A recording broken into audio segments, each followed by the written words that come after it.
Friends, let us pray. Holy One, let us worship today with our eyes, ears, and hands. Let us love the world through heart and mind and body. Let us feed our eyes upon the mystery and revelation in the faces of our sisters and brothers. Let us seek to know the wistfulness of the very young and the very old, the wistfulness of people in all times of life. Let us seek to understand the shyness behind arrogance, the fear behind pride, the tenderness behind clumsy strength, and the anguish behind cruelty. All life flows into a great common life if we'll only open our eyes to our companions. Let us worship today, not in bowing down with closed eyes and covered ears. Instead, let us worship with the opening of all the windows of our beings, with the full outstretching of our spirits. Life comes with singing and laughter, with tears and confiding, with a rising wave too great to be held in the mind and heart and body, to those who have fallen in love with life. So today, Creator God, let us worship and learn to love one another. Amen. It's based on a prayer by Kenneth Patton. God of life, you are as near to us as our breath. Touch our eyes that we may see you in one another. Open our ears that we may hear your voice and the cries of the other. Enter our hearts that we might be filled with your love towards all beings. Come, O God of life and breath and wholeness, be with us now. Show us the way to new life and grant us the courage to be a people of your way. Amen. So thank you so much for inviting me to be with you today. As Glennis said, my connection to your community actually goes back to 2009, when I was first hired by the Compassionate Listening Project. Our office was in one of the rooms of your church, where I believe the Kids in Concert group meet now.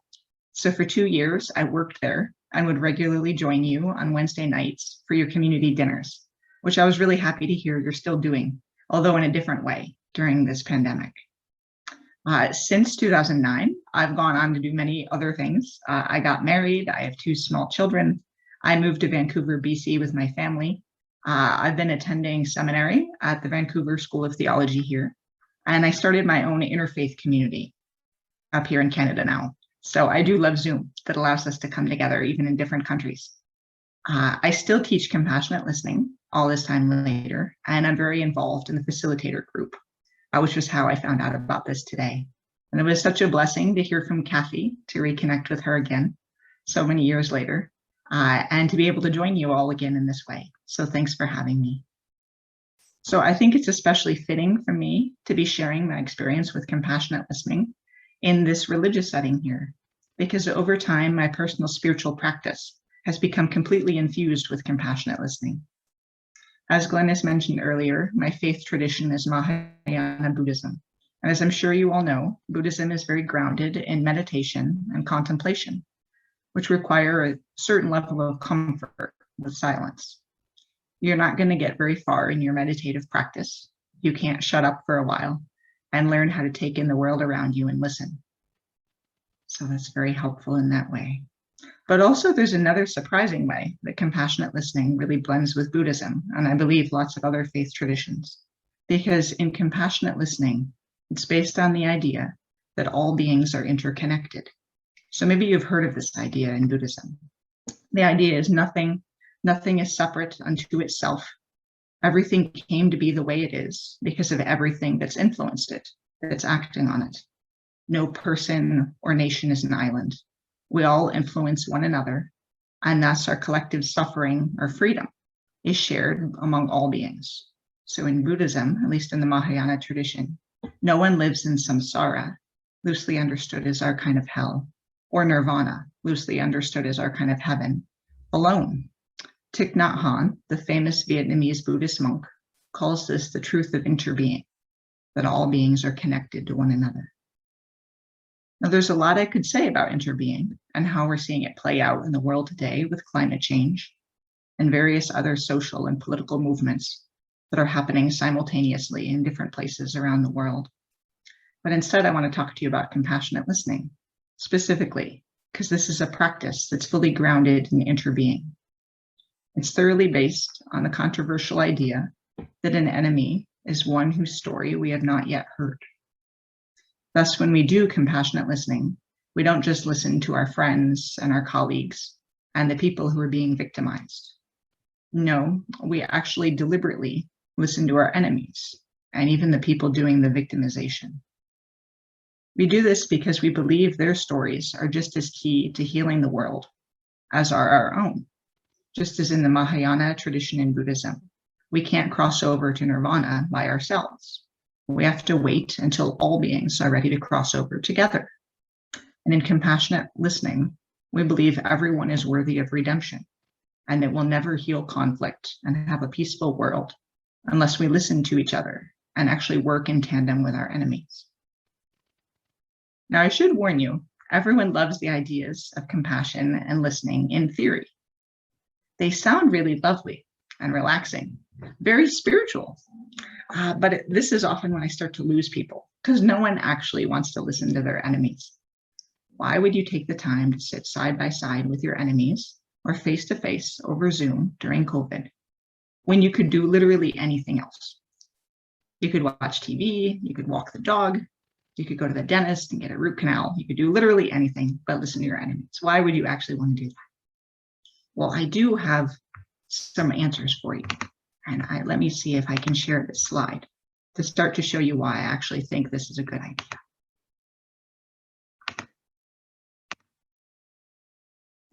Hopefully you can see that. So this is our basic understanding in compassionate listening. So you see, we believe this is the core of all beings. This is how children are when they're born, how we all start out. So you see, when we're in this heart space, we can have this timelessness, we can express love and freedom and generosity and openness and joy, because we're born in that way with that kind of openness and that just pure love, that kind of connection to all things and presence in the moment. But then unfortunately what happens is over time, the things in the box around that heart start to affect the heart and start to constrict it and close it down more and more. So even though you want to be in that joy space, something happens and you feel shame, you're hurt, you experience anger, other people treat you, they abuse you, people express racism towards you, homophobia, you're cast out, you feel judged and abandoned. And over time, you lose touch with that heart center. It's not safe to be in that center. So all these things affect you. So that's the first wall around the heart.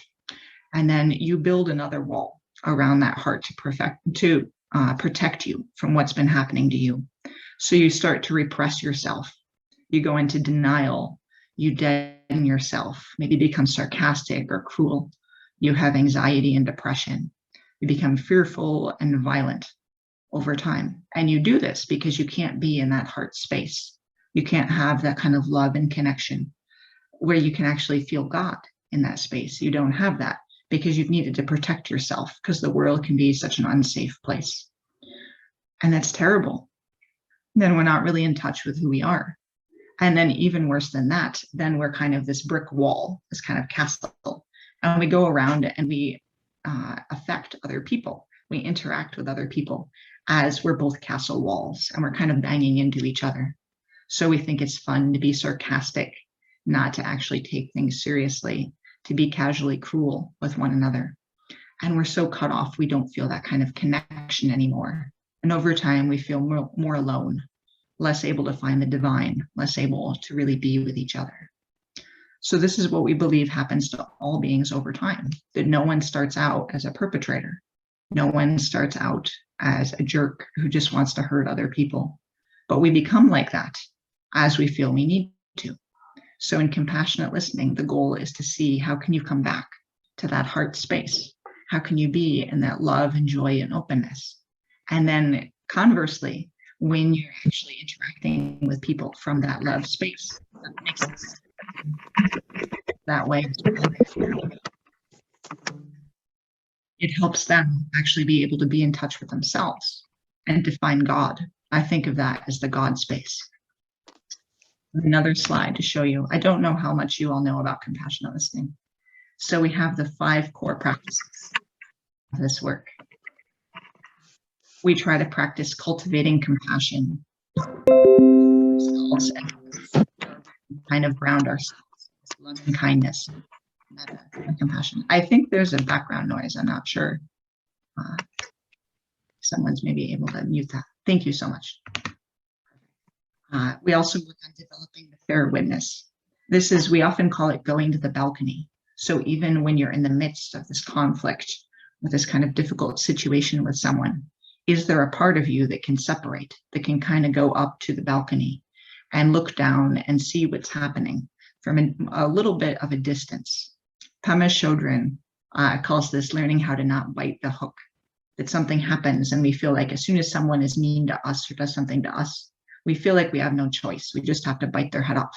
We have to attack back. So how can we cultivate the fair witness so that we can have a bit of a distance and say, oh, you know what, they said that, but maybe they're having a bad day. Or even if they're always like this, maybe it wouldn't be the most helpful thing for me to respond in this way. I can feel myself wanting to respond like that, but maybe that wouldn't be helpful right now.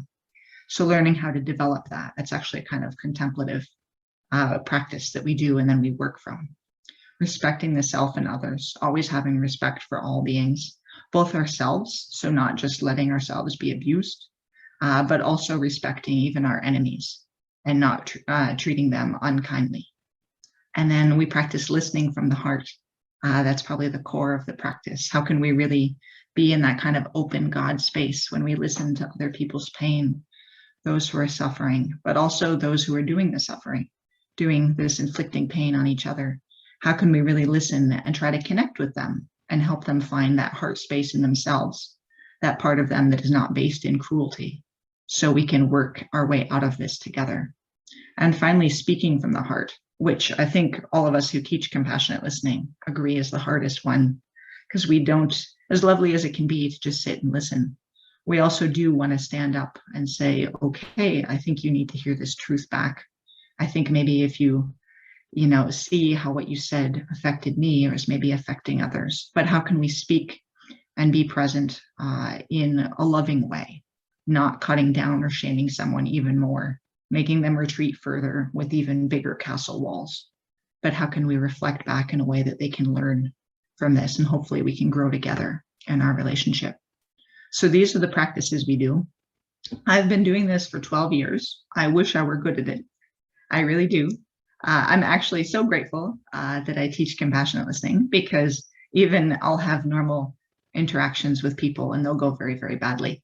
And I'll think, oh my gosh, I'm so unskilled. I can't even imagine how this would be if I hadn't been doing this for so long. I have to do this for like another 50 years. So I can maybe over time, hopefully get good at some of these. So it really is an ongoing practice. In that way, it's very much a spiritual practice that we just keep working on it and not having shame when we are not as skillful as we could be. But how can we really work and just be open to each other and open to the divine when we're noticing, you know what, I don't think that's my highest self. I think I'm speaking from a fearful place. I think I'm shutting down and reacting right now, and I'm losing my connection to this other person. How can I still stay open and work with them in spite of where they're coming from? And then finally, another reason we do this is probably my favorite quote. We use it in all our trainings, and I think it's just so profound. This idea that if there were only evil people somewhere insidiously committing evil deeds, and it were necessary only to separate them from the rest of us and destroy them. But the line dividing good and evil cuts through the heart of every human being. And who is willing to destroy a piece of her own heart? It's from this Russian author. And I love this. I think it's so important for all of us, especially those of us who seek to be religious and spiritual people, not to mistake the way the world works and think, well, we're the good people. Obviously, we're the ones who are well-meaning and are doing all the things in the right way, unlike those other people who we have to overcome. But how can we really sit and have this contemplation and notice, what are the things I'm doing that are contributing to this? That's one of the deepest questions we ask, is there anything I'm doing that's contributing to the suffering in this situation or in the world? And how can we have the emotional and spiritual maturity to really sit with that and to notice when we're being the very way we don't want to be and becoming the monsters in our own interactions with others. You can stop sharing right now. There you go. So this is what we try to work on. It's hard. It's super hard. But I think it's really worth it. I think this is how we connect and learn and really grow as humans. So I've been doing this for a long time. And then I was very happy when I came to seminary a few years ago, and I took my first pastoral care class, or like, how do you work with people in your community? And we started studying Simone Weil. And she says the core of our lesson of how do we work with other people in the community is you pay attention. She says attention taken to its highest degree is the same thing as prayer. It presupposes faith and love.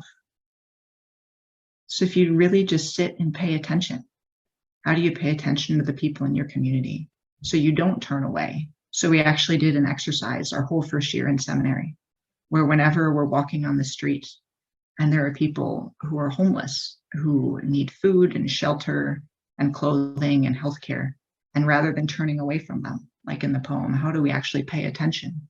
Try to reach out, go outside our comfort zone, and really listen to them.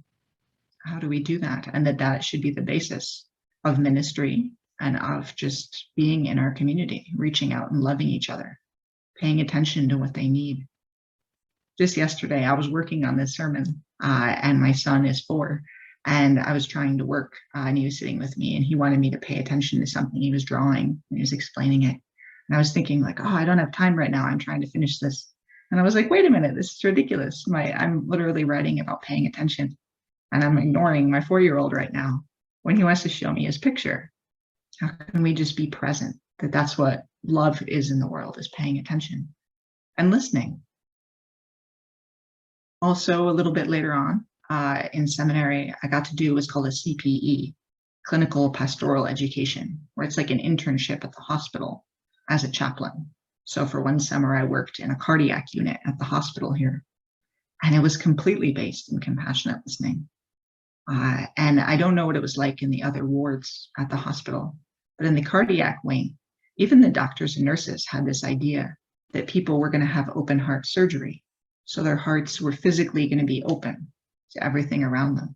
So they needed people to come and just sit with them and listen to their fears and anxieties about the surgery, and then to their pain as they were healing afterwards, and just being fully present with them, just paying full attention to them and listening to where they were.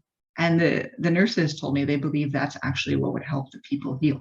Certainly medicine and various other things also help too, but actually having someone come who's open-hearted, who's being with them in that open-hearted space and just sitting with them fully. And I had people who said that, oh, just your visit, all I did was listen. I didn't hardly say anything, but just sitting with them. They said, I felt so much better after you came yesterday. And I just got to talk about my fear. What if I die in the surgery coming up? What about my family? I'm so worried about them. What if I don't heal fully and then I can't live on my own anymore? And I wasn't even really speaking, but just sitting and listening and being present with them just helps so much. It was just remarkable. So being present with people in that way. Compassionate listening, it gets used in so many ways. Our other facilitators have used it to work in conflicts all over the world. In Rwanda, with Liberian refugees who are living in Ghana now. We have groups that have taken people through the Deep South in the US to specifically listen to anti-racist educators there and to visit some of the civil rights museums in Alabama and Mississippi. Certainly our work came out of many decades of working in Israel and Palestine, trying to bring together Israelis and Palestinians who grow up thinking that the other one is a mortal enemy, but bringing them together to learn how to listen to each other and be present for the other suffering. And then I use it in my own community up here. It's really the basis of my interfaith community, bringing people from all different spiritual traditions together. We take turns when we meet every week. whoever has a holiday, that's what we celebrate that time. And then we focus all the music and all the prayers and everything on that tradition that week, and we be present for each other. We use the analogy, it's like a birthday party, where hopefully when you go to your friends' birthday parties, you aren't saying, well, what about my birthday? I don't want to celebrate theirs. We have to think about my birthday that's coming up. But hopefully you're just fully there and paying attention to the person who's celebrating that day. And that's what we try to do in my interfaith community, just be in that kind of openness and listening to each other. I also get invited to teach compassionate listening up here.